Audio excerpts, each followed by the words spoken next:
We'll hear argument next in Case 21-432, Arellano versus McDonough. Mr. Barney. Thank you, Mr. Chief Justice, and may it please the Court. When service-disabled veterans are discharged from the military, they have 1 year under 5110B1 to file a claim for retroactive disability compensation. This deadline operates like a statute of limitations by encouraging service-disabled veterans to promptly apply for retroactive benefits or else lose that right forever. The Irwin presumption in favor of equitable tolling applies to this 1 year deadline because it's a non-jurisdictional claims processing rule set forth in a statute for which Congress has waived sovereign immunity. Now, the Secretary attempts to rebut the Irwin presumption by characterizing Section 5110 as a general rule subject to multiple exceptions, but that does not rebut the presumption. First, none of the other subsections the Secretary points to relate to service-connected disability compensation, which is the sole focus of 5110B1. For example, the Secretary relies heavily on subsection B4, but that sets a deadline for disability pensions, a different type of benefit passed by a different Congress at a different time. Other subsections set forth deadlines for dependency benefits, death benefits, and death pensions, none of which have any nexus to 5110B1. Not one of those other deadlines would be rendered superfluous by the application of equitable tolling to 5110B1. So this is not a situation where the deadline in question already includes an exception, an express exception, that would be swallowed by the application of equitable tolling. Here there are 0 express exceptions to the 1 year deadline of 5110B1.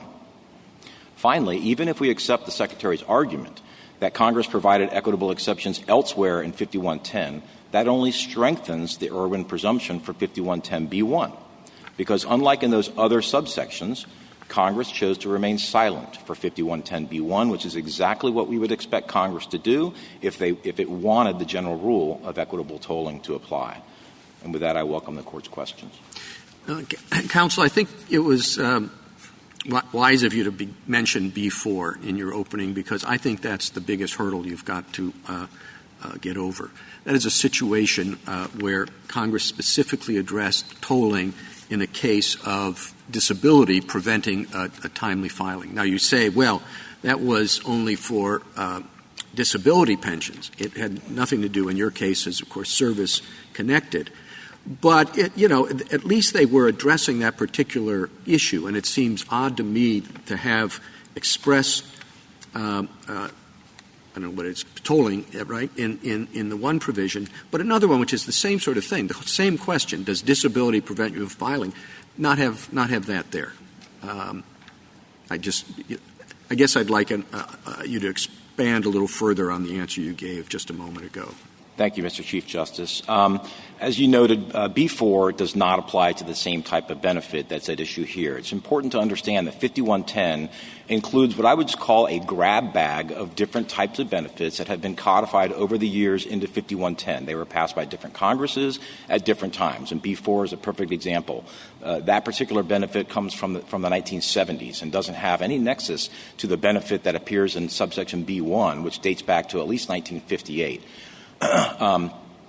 So, first of all, they're different benefits. With respect to what presumption or what inference should we draw from the fact that Congress saw fit to include some sort of equitable exception in B4, the inference really should be the opposite of what you just suggested. If Congress saw fit to, in 1973, to include this equitable exception for disability pensions, which again are an entirely different type of benefit, but remained silent for Section B1, then the inference we should draw is that Congress intended to have the full general rule of equitable tolling apply to Section B1. Counsel, I have a question, because you have set this up as whether or not we have a statute of limitations here, because you're trying to take advantage of Irwin and equitable tolling. But I typically conceive of statutes of limitations as having a funneling effect. So we have to sort of start at what is the background rule or principle, and in the ordinary course of affairs, the default rule is that a plaintiff can pursue their remedies at any time, their claims at any time, and a statute of limitations limits, for all the reasons that you point out, limits their ability to pursue their remedies because we're trying to get them to do it quickly, because we're trying to preserve evidence, whatever the reason Congress gives, it's a sort of a funnel. Whereas when I read this statute, you start at B, but 510 has an A, which I think is actually setting the default rule in this circumstance. That the A is telling us that at the beginning we have a very limited set of circumstances in which veterans can claim, this kind of compensation, right? A says, unless specifically provided, the effective date, right, shall be fixed in accordance with the facts found, but not earlier than. It sets the effective date as essentially the application date. And so if you look at it that way, we don't have a funnel in the structure of this statute. We actually have more like a pyramid, because the background rule is the effective date is the date of application, and what B is doing is giving some veterans under some circumstances more rights than they otherwise had. So maybe you can speak to whether I'm wrong about thinking that, and that, of course, sort of undermines your view that B relates to a right of retroactive compensation as the sort of background principle. Thank you, Justice Jackson. I don't disagree with you that subsection A1 sets forth a default rule. The default rule that it sets out is that veterans are only, for the types of benefits that are set forth in the preamble of subsection A1, that those benefits are only going to be prospective in nature. That's the default rule, because they're only going to be measured from the date of the filing of the application. And then there are a series, but it says except as otherwise provided. Then there are a series of exceptions to that. And in those exceptions, Congress, for different types of benefits, and of course the one we're dealing with here is 5110B1, which is a specific type of benefit for service-connected disability compensation. Congress has said we're going to allow retroactive benefits. That's different than A1. So it's a different type of it's an expansion, if you will, of what's allowed under A1. But to do so, you have to file by a certain deadline. But why is that a statute of limitation? If they are expanding the default and they're doing so conditionally, we're expanding the default if you file in a certain way, I don't understand why that operates like a statute of limitation. Your Honor, many statutes of limitations are in the form of exceptions to a general rule. And I can point to, for example, the statute of limitations that was at issue in Young. You find that statute of limitations in the bankruptcy statute. And what it is actually an exception to the general rule in the bankruptcy statute that the debts of the bankrupt party are discharged. But doesn't Young really involve the same kind of funneling if you go back to the sort of original? I thought it kind of had the same structure if you went back far enough. It's similar, but my point being that in Young you had a general rule which is debts of the bankrupt party should be discharged, right, except as set forth otherwise. And one of those exceptions was the 3-year look-back period for the IRS to recover past due taxes if the IRS filed that claim within 3 years of the bankruptcy petition. So that was an exception to a general rule, and yet this Court found it to be a statute of limitations, a limited statute of limitations, albeit, but a statute of limitations nonetheless. And was that because Young was actually involving Congress trying to incentivize the government to act properly? Wasn't the reasons for a statute of limitations operating here in a way that they're not really in this case? Apologize. Your Honor, I think you're correct that the rationale, or at least part of the rationale the Court used in Young in determining that particular provision of the bankruptcy code operated like or was a limited statute of limitations, one aspect the Court looked at was the fact that it did incentivize the IRS to file its claims in a timely manner in order to make sure that they come in within that 3-year window. And so that is one of the hallmarks of a statute of limitations, but that applies equally here. 5110B1 encourages service-disabled veterans, once they're discharged from service, if they feel like they have a claim that's compensable, to file that claim promptly within 1 year. So that serves the same sort of benefit as this Court pointed out in Young. Doesn't the failure to satisfy a statute of limitations typically result in the loss of the ability to prevail on a claim and not simply the loss of the ability to obtain a certain kind of relief? Sometimes, Your Honor, but not always. And so I go back to Young as an example. In Young, there was a statute of limitations that did not preclude the government, did not preclude the IRS from maintaining a claim against a taxpayer, even outside the 3-year window. What it did was it eliminated certain advantages the government otherwise would have had, which is non-dischargeability and priority. But there was nothing about that particular statute of limitations that required the government to drop its claims, even if they were outside the 3-year window. As an example, the IRS could maintain a 4-year-old or a 5-year-old claim against a bankrupt petitioner. And if the court ends up not ordering discharge for whatever reason, perhaps there was evidence of fraud, well, those claims, those older claims of the IRS can be maintained, and the IRS might even be able to recover on them depending on the size of the estate. That's just one example of a statute of limitations that did not completely cut off the ability of the petitioner or the claimant to maintain and even recover on the claim.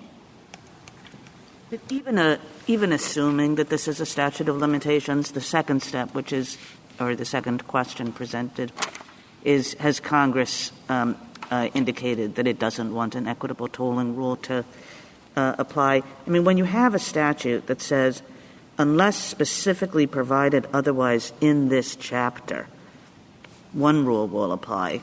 And then you have 16, I think, exceptions, specific exceptions provided in this chapter, and this isn't one of them. And so the thing that you want is a 17th thing, which is not specifically provided in this chapter? I mean, doesn't that language indicate that Congress didn't want a 17th thing? Your Honor, I would respectfully disagree that that is the correct characterization of 5110. It is true there are exceptions. As I mentioned, those exceptions rolled in throughout different Congresses, and they get codified in Section 5110. The fact that it says specifically, that's a word of emphasis, as this Court has held. Most statutes of limitations are written with words of emphasis, things like shall be forever barred. And as this Court found in Kwai Fong Wong, that's of no moment to whether or not equitable tolling can apply to that statute of limitations. I think the key here is that each one of these benefits is discrete. A disability, a service-connected disability compensation is a very different type of benefit than a disability pension. They're awarded at different times in the veteran's life, and one of them is means-tested. The pension is means-tested, whereas a disability compensation claim is not means-tested. A disability pension doesn't even require a showing of service connection. So they're very different types of benefits. And so for each one of these unique types of benefits, Congress has established a pathway for retroactive claiming that wouldn't otherwise exist under the general rule, A1, and has set forth basically a statute of limitations, saying if you want to benefit from this retroactive pathway, you have to file your claim within a certain period of time. So it very much operates like a statute of limitations. Counsel, I'm not sure if I answered your question. I hope I did. Can you speak to how your contention about equitable tolling works as a practical matter? Who is making the decision? The agency? I mean, equitable tolling is ordinarily a judicial doctrine, kind of what Justice Alito was suggesting. So how is this working if we adopt your proposal? Thank you, Justice Jackson. As a practical matter, it would be decided in the first instance by the agency. Now, of course, this Court doesn't necessarily need to reach that question to decide this case because we also have the Veterans Court. And the Veterans Court is an Article I court, and I believe this Court has already held on multiple occasions that Article I courts can have the power to equitably toll deadlines. But is that what you're asking for? So in this, is it your view of this that the ordinary administrator inside the agency would apply the statute as written and say the effective date, you're outside of it, you don't meet any of the 16 categories, and then it would go to court, the Veterans Court, Article I, and that's where the equitable tolling would come in, or no? No, Your Honor, I apologize. I didn't mean to suggest that. I think the most practical way for this to be administered is for the agency itself to make that determination in the first instance. And I will point out that this is not new territory for the agency. In our reply brief on page 18, we cited to the regulation that's already on the books at the VA that allows the agency to extend deadlines for good cause shown. Yes, but that's the agency has its own regulation. You'd be asking us to order the agency to make a regulation about this? Because surely the individual claims administrator, at her desk is not the one who's going to be deciding whether or not to depart from the rules, whether or not the circumstances are sufficient for equitable tolling. So I kind of hear you saying that this would have to be an agency determination. What are the circumstances in which we're going to depart? And so are you asking us to order the agency to promulgate a rule that would cover the equitable tolling circumstance? No, Your Honor, not asking you to order the agency to do that. I believe the agency already has the power to do that. I think that's the point of Irwin, is that when Congress passes non-jurisdictional claims processing deadlines of the sort we have here, that those deadlines, merely by the silence of Congress, by saying nothing, that those deadlines are presumed to come prepackaged with equitable power to toll the deadline for good cause. I pointed to the regulation to illustrate the fact that the VA apparently has already assumed that it has such power, because extending deadlines for good cause is equitable. You're extending a statutory deadline for good cause, which means you're looking at things that are extenuating circumstances, and the VA actually has a body of law that it's already developed to make that determination at the agency level. So I guess my point was, the VA apparently has already assumed it has this power. It already exercises this power in certain circumstances. However, it has ceased operating or using that power with respect to deadlines under 5110 because of the Andrews decision from the Federal Circuit. What other deadlines are at issue that they think they have the power on? The most often that particular regulation comes into play are filings of notices of disagreement. So when a veteran misses the deadline for a notice of a disagreement from the RO stage to the Board of Veterans' Appeals, they can ask the board, and if that's denied, they can ask the Veterans Court to extend that deadline retroactively using that particular regulation.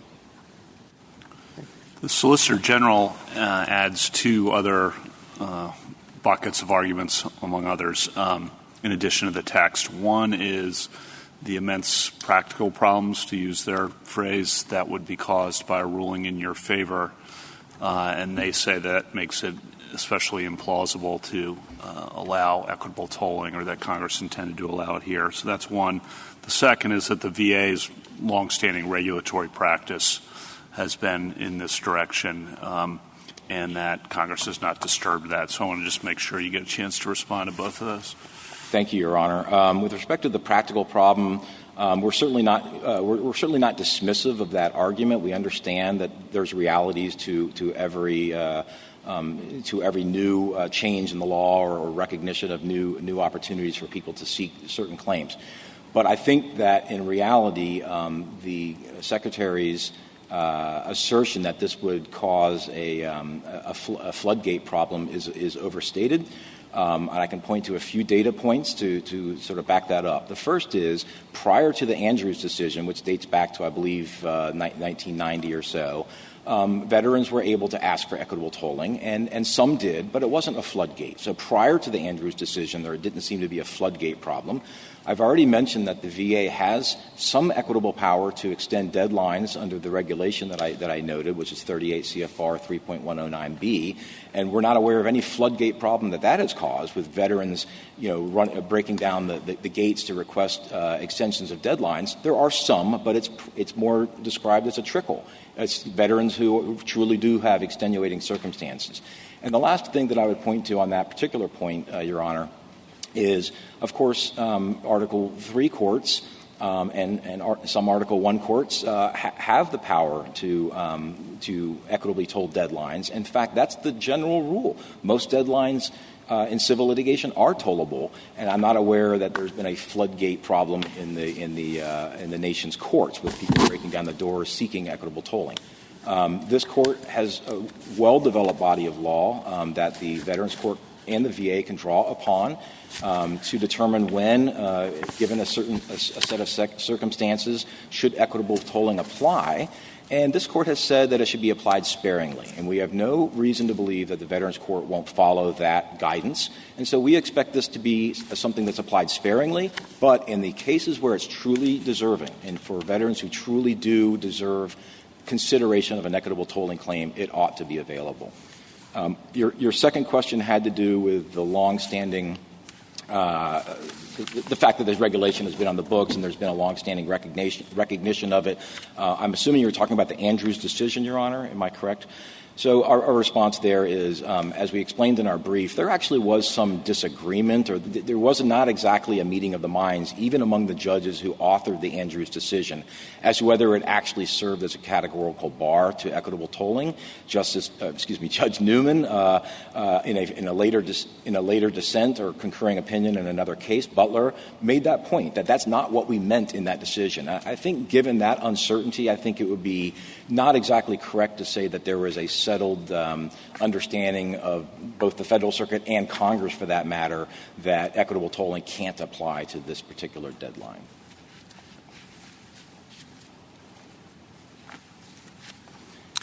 Thank you, Counsel. Justice Thomas? Justice Alito, anything further?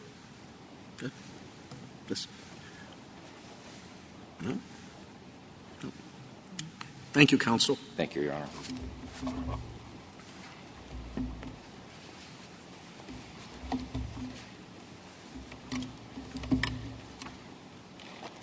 Mr. Joshi? Thank you, Mr. Chief Justice, and may it please the Court. The Irwin presumption doesn't apply, and even if it does, it's been amply rebutted. As to applicability, I think as some of the questions have recognized, the question isn't whether, clever lawyers can reconceptualize this provision as effectuating a partial limitations period with respect to a retroactive piece of the claim. The question is, did Congress view it that way? The premise of Irwin is that tolling is justified when Congress speaks in the language of limitations periods, because when it does that, it's invoking this deep common law tradition and pedigree. And I think if you look at 5110, it just doesn't look like that's the language Congress is speaking. But if you have doubts about that, you should have no doubts whatsoever that the presumption has been rebutted here for a number of reasons. And I guess I would put them in three main buckets. One is the text and structure of 5110 itself. It's sort of hard to imagine how Congress would have written it differently if it wanted to foreclose any exceptions except for the ones specifically written in the test than what it wrote here. The second bucket would be... Well, it could have... I'm sorry. Happy to take questions. They could have said equitable tolling doesn't apply, so Congress could have been clearer. That's my only point. Fair point, Justice Kavanaugh, but I think equitable tolling, as even Irwin recognized, is an exception to the ordinary rule usually dictated by the separation of powers that courts apply the text that Congress wrote.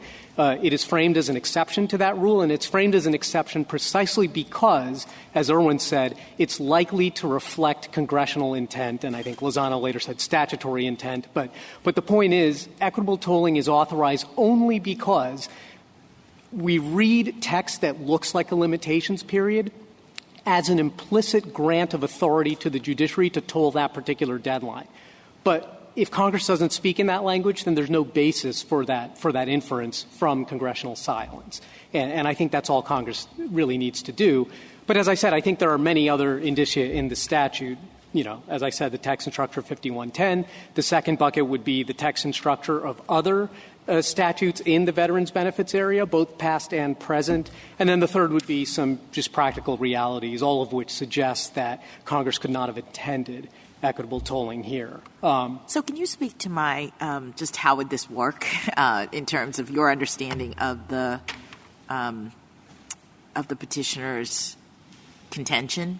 Because you've said several times that we read the text of a statute that reads like a limitations period as an implicit authorization to courts that the idea of equitable tolling is permitted. But he appears to be suggesting that equitable tolling would operate in this context at the agency level. So can you just help me to sort that out? Certainly, Justice Jackson. I don't actually know if Petitioner agreed with that. I'm not sure what his position is, but that is a point of confusion for me as well, because I think the Irwin presumption and every case in which this Court has found the presumption applicable and not rebutted has involved a court of some sort applying equitable tolling to a deadline that was missed for court. Now, it's not always, as this Court recognized in Beckler in a footnote last year, it's not always an Article III court. It can be a bankruptcy court or a tax court, but it's a court of some kind. But here, the court would be reviewing agency action, usually to say, is it supported by substantial evidence? Is it arbitrary and capricious? And so I think the only sensible way to interpret tolling here would be that the agency, meaning the regional office and the board, would have to apply it in the first instance. That's a kind of tolling that's sort of unheard of. This Court has never applied the Irwin presumption or equitable tolling in that agency context like that. The few times it's come up, this Court has rejected it as an Auburn Regional Medical Center. And so I think that's yet another reason to suggest that maybe Congress did not envision tolling as being applicable in this particular circumstance. What do you make of the Edgewood veterans brief and the prospect of some veterans being forbidden from disclosing information that's necessary to substantiate their claims? Would that be a circumstance in which there would be equitable tolling until the disclosure is made? So, Justice Alito, no, but I do think there are other ways to handle cases like that. And I suppose I've got two answers there, and maybe neither is going to be entirely satisfactory to you. But one answer is that the agency itself has taken a couple of steps to handle cases like that. One is that its internal processing manual, M21-1, does say that for at least the cases of special operations, if a veteran files a claim that requires classified information to support the claim, either the existence of the injury or the service connection for that injury, the regional office can submit what's called a classified research request to the Central Military Records Organization, which will then run that research request and then send back to the regional office, okay, there is credible evidence supporting the claim or not. And so that's one way to proceed. The other is by regulation, the VA, and this was made explicit in a 2006 amendment to the regulation, but this is at 3.156 sub C of Title 38 of the Code of Federal Regulations. That says that if a claim is denied for lack of evidence and then classified records are later declassified, that would count as new and material evidence that a veteran could come in and seek reconsideration of the claim. And if indeed the agency then determines that the claim is supported in light of these declassified records, the benefits would be granted with an effective date of the original claim to begin with. Now, again, that's not maybe entirely satisfactory, but I think it's an attempt to address the problem. And then I guess my second answer would be, to the extent that doesn't completely solve the problem of these very sympathetic cases of the Edgewood veterans, I think, unfortunately, the answer is that should be in Congress's hands to solve. These are special cases. I don't think it's provided for by this statute under the normal rules of Irwin and Brokamp. And because of that, I think fundamentally it's going to be a question for Congress. Counsel, you're not suggesting that no filing with an agency can't be equitably tolled. We've already done it in Wong with filing a claim with an agency with the Federal Torts Claims Act, correct? I disagree with that characterization of Wong, okay. Justice Sotomayor. I recognize your concurrence in Auburn Regional pointed out that you've never said you couldn't do that. Right. I think the majority pointed out that you've never actually said that. But in Wong, remember, it was a claim filed with the agency and it was untimely. But the question in Wong was not whether that filing with the agency could be equitably tolled. It was instead whether the failure to timely file it with the agency was a jurisdictional prerequisite for the case filed in court. Let's talk about why agency deadlines shouldn't be equitably tolled. First, assuming it's not this one, assuming it's subdivision L here, which entitles surviving spouses to benefits based on death or divorce if the application is filed within 1 year. Okay? So that sounds to me like a typical statute of limitations drop-dead date. If you don't file within a year, you get no survivor's benefit. I disagree. You do get the survivor benefit when you file. It's just this is a kind of tolling rule itself in which if you file within a year, it's a grace period. If you file within a year of the triggering event, the agency by statute treats you as if you had filed on the date of the event. But if it takes you longer than a year and you file, you get benefits starting. So I thought, and I'll have to go back, that there are some cases below in which benefits haven't been given to spouses who filed late, that some courts have said this operates as a drop-dead date. Pardon the expression, okay? But you're conceding on behalf of the government that those decisions, if I'm right about them, if they exist, that they were wrong? So with respect, I'm not sure I'm aware of those decisions, so I don't want to comment on them. I'll have to look at them, okay. So you see all of those, like L and the one with dependent children that have to file within a year of turning 18, that all of those would still entitle both the spouse and the child to get benefits after the year. My understanding is that these exceptions to the default effective date rule in 5110 simply operate as grace periods, but they don't determine whether you're entitled to benefits at all. They determine only whether, if you file within a year of a triggering event, as a grace period, we treat you as if you filed on the triggering event. So that's there may be, I fully concede, there may be other limitations to getting benefits that may or may not be fulfilled by a certain claimant, and those might involve time limits. I don't know. Some of them very well might. I do know, as Mr. Barney said, that the disability compensation and pension in B4 do not have a time limit of that. So basically you would accept Justice Kagan's point, which is we don't have to reach the first issue writ large of whether equitable tolling applies to agency deadlines in all or no situations. On the second prong of the question, you're arguing that Congress has spoken to that. That's exactly right. And indeed, in Brokamp, that's exactly the approach this Court took. The Court said, we assume for argument's sake that this is tollable and that the Irwin presumption applies, but in this case, all the statutory indicia have rebutted that presumption, and we think that would actually be a perfectly sound way to proceed in this case, because however strong our arguments are on the inapplicability of the presumption, I think they're even stronger and more clear that any such presumption would have been rebutted in this case. Thank you, counsel.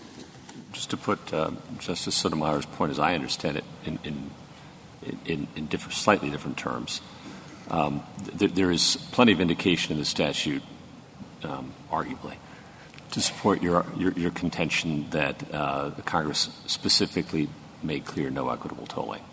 Okay, I got that.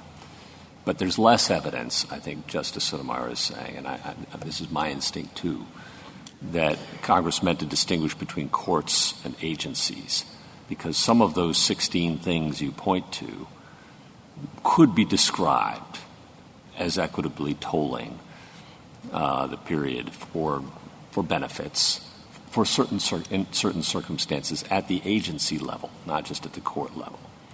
Is that a fair summary? Yes, but I think that's a point in our favor. I understand. I got that. But is that a fair summary that some of those exceptions deal specifically with agency and agency time limits and toll, for a better word, benefits determinations for them? Yes, I think that's fair, and I think the point here is that Congress has provided for that, right. And so judicial tolling would be tolling on tolling. I got that. No, thank you. Counsel, I'm not sure which way your emphasis on the 16 exceptions really cuts. I mean, if there's 16 exceptions to the rule, that kind of suggests to me that the insistence upon strict enforcement is really not that important. I mean, your friend points out that these things came in at different times and different considerations. To me, the sort of strict notion of sovereign immunity, I mean, you've already compromised it quite a bit, and yet you're going to insist on it when it comes to service-connected disability. That seems, in other words, plethora of exceptions seems to me to make it more likely that you ought to stick with the normal rule in the private sector and allow equitable tolling.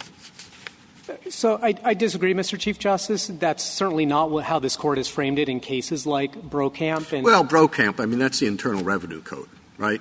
I mean, you've got to turn square corners or whatever it is whenever on your taxes. That's a whole different arena.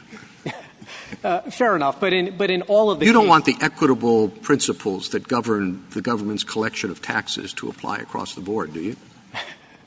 Perhaps not, but I think this court has generally, not just in this area in each of its cases, but just as a general matter, I think the notion that if Congress gives an inch, we should just assume it gave a mile doesn't really apply as a sound principle of statutory interpretation. But that is, with respect, that is exactly the principle that applies. Now, your client may not have had a very good lawyer in Irwin. But this is what the Court said on precisely that point. Once Congress has made such a waiver of sovereign immunity, we think that making the rule of equitable tolling applicable to suits against the government in the same way, in the same way that it is applicable to private suits, amounts to little, if any, broadening of the congressional waiver. It's sort of once you've waived, the situation is entirely different. At least that's what the Court, said in Irwin. I understand, Mr. Chief Justice, but in Irwin, I think the Deputy Solicitor General in that case agreed that the language of Irwin was that of a statute of limitations. It was the time to file. Well, he may have given up a lot. I thought he did an excellent job. Thank you. But no, I mean, the basic proposition, and I guess this is really a repetition of the 16 exceptions point. Sort of once you've waived sovereign immunity, then you're in the normal arena, and all the principles that would apply to regular litigation ought to apply to you. Well, I think the unless specifically provided otherwise in this chapter is exactly the kind of emphatic language Congress would put in to say, although we have waived sovereign immunity with respect to these kinds of claims, when it comes to this effective date provision, this is the effective date and no others unless we write them in this chapter, and you have to apply them as we specifically provide in this chapter. I think those are the indications Congress is saying, look, we're waiving sovereign immunity, but we are building a wall here, so courts don't go beyond what this wall is. And I think that really distinguishes this case from Irwin.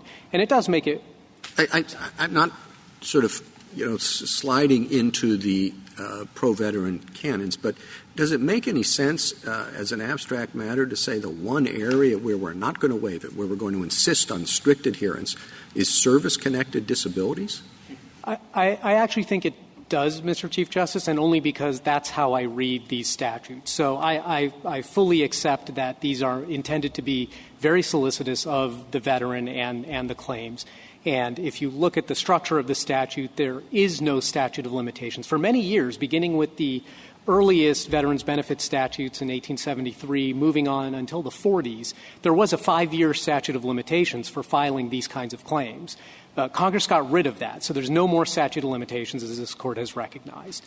There is no res judicata, so the claimant can continue to bring the claims as long as he has new and material evidence, and the agency will reconsider it, and in some cases assign an effective date back to the original application date. But the one thing Congress has said is, as solicitous as this program is, in 5101A1A, Congress made clear that it is the filing of an application in the form specified by the Secretary. It must be filed in order for benefits to be paid.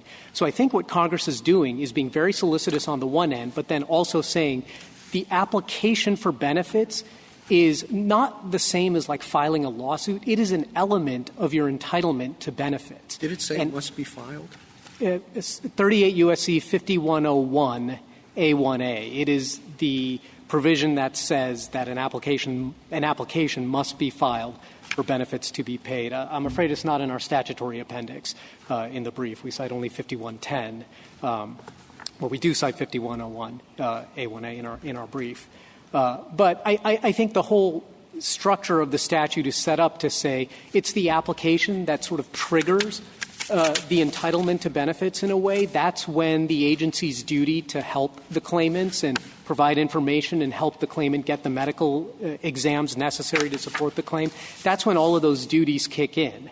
That's where the agency's duty to, under 5102, for example, says that if a defective application is filed, then the claimant has a year to correct any deficiencies, and the agency has some duties to help them to do that. I think that's, everything is triggered by the application, and so unless the application is filed, I think it makes perfect sense that Congress would look at it and say the effective date should not be earlier than the application date unless we say otherwise, and then 16 times in emphatic and repeated ways it says at most you can get 1 year beforehand, which kind of makes sense if you're looking at trying to just sort of get some certainty about the potential burden on the public fisc and not have like an unbounded liability out there that you don't know about. The application is what triggers the agency's knowledge of these claims, and that all sort of makes sense. Indeed, if you look at 5102, addressing deficient applications, Irwin itself identified one reason where equitable tolling might be justified is if a claimant diligently pursues his claim, such as by filing a defective claim within the limitations period. That's a reason for equitable tolling.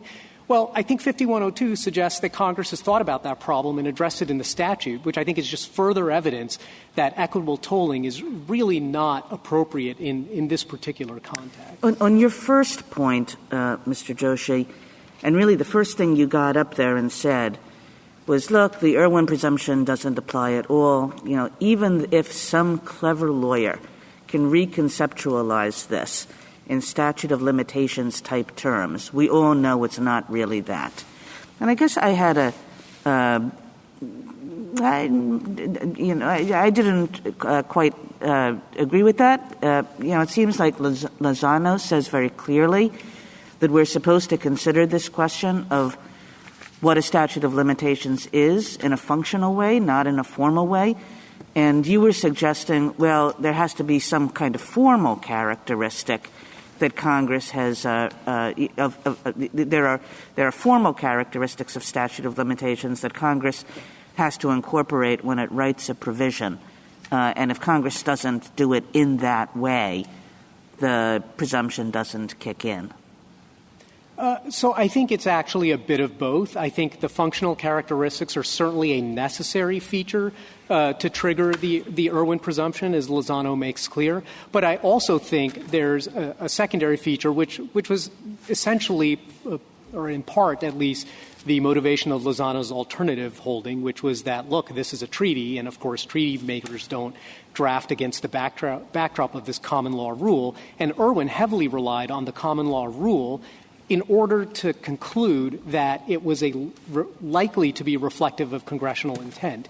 And so I do think there is this notion that if Congress writes something that doesn't, walk and quack like a statute of limitations, then Congress is saying we are not implicitly authorizing the judiciary. I don't know what that means. It doesn't walk and quack like a statute of limitations. If it in fact functions like a statute of limitations, then whatever words Congress has used should be, sometimes Congress writes some sets of words and sometimes some others, and there shouldn't be some magic set if it in fact functions like a statute of limitations, which is, I think, the point here.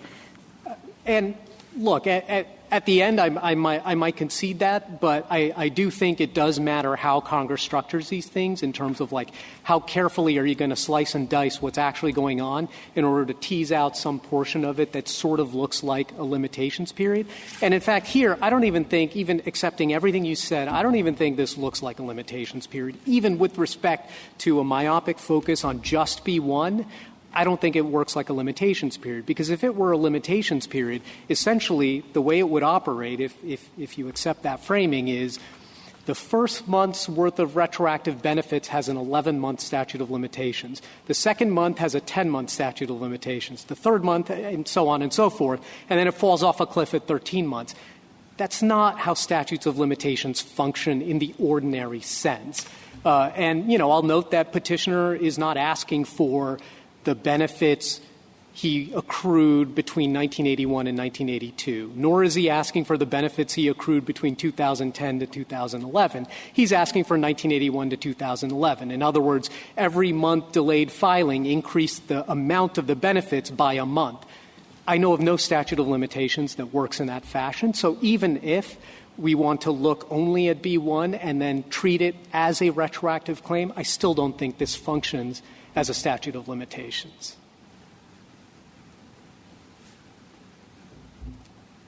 Unless the Court has further questions. Ms. Thomas?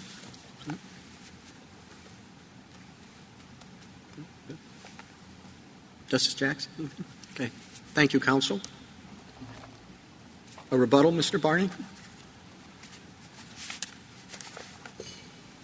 Yes, Your Honor, I'll be very brief. On that very last point in the briefing, we pointed out that the patent damages statute is one example of a statute of limitations that does, in fact, operate in that manner. It is true that that patent infringement is considered a separately accruing tort, but so, too, by analogy, is a veteran's disability, service-connected disability. Every month that goes by that veteran is service disabled, he or she is entitled to monthly compensation under the statute. So every month that goes by can be analogized to a separately accruing claim. I wanted to just circle back to one of the questions that Justice Sotomayor asked, and that had to do with whether statutes of limitations that exist at the agency level can be told, and you are absolutely correct, Your Honor. This Court has already ruled that such statutes of limitations can be told. Zipes is an example of that, and also the companion case to Kwai Fung Wong, which was June, had to do with the filing deadline at the agency level. I believe what my colleague on the other side was getting at in his response to your question was this Court has not yet addressed the question of whether the agency itself can toll one of those deadlines as opposed to a court reviewing the agency's action. And I believe that goes to your concurrence in the Auburn case where you made the point that the Court has not yet said one way or the other whether that's the case. And I would just like to address that at a very high level. As Justice Gorsuch pointed out in his questioning, Congress clearly has the power to extend equitable powers to an agency. There's no question about that. And normally, we would expect Congress to do so explicitly.